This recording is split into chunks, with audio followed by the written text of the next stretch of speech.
7 minus 10 gives us negative 3. And again here we have 7 minus 10. So negative 3 times negative 3 gives us positive 9. But this answer is not correct. Because according to the order of operations, which is PEMDAS,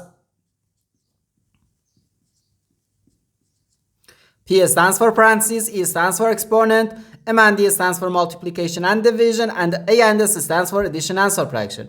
First we have to do parentheses, then exponent, then multiplication or division, and finally addition or subtraction. Remember that multiplication and division have equal priority and we have to work from left to right. And the same applies to addition and subtraction.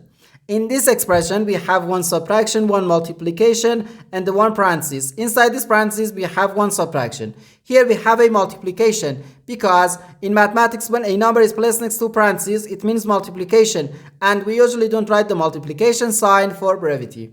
Okay, so according to the PEMDAS, first we have to do this parenthesis, then this multiplication, and finally this subtraction. If we do this subtraction before this multiplication, it is wrong.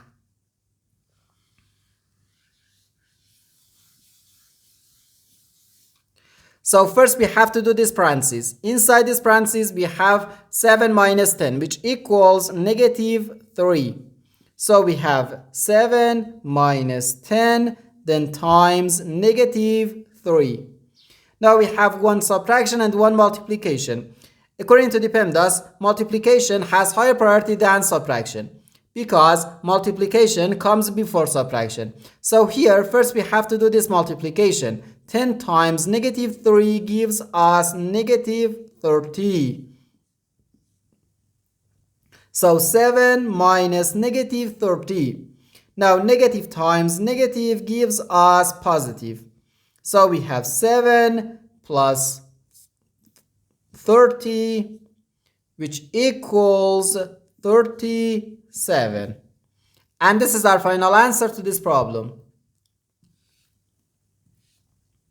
The correct answer is 37.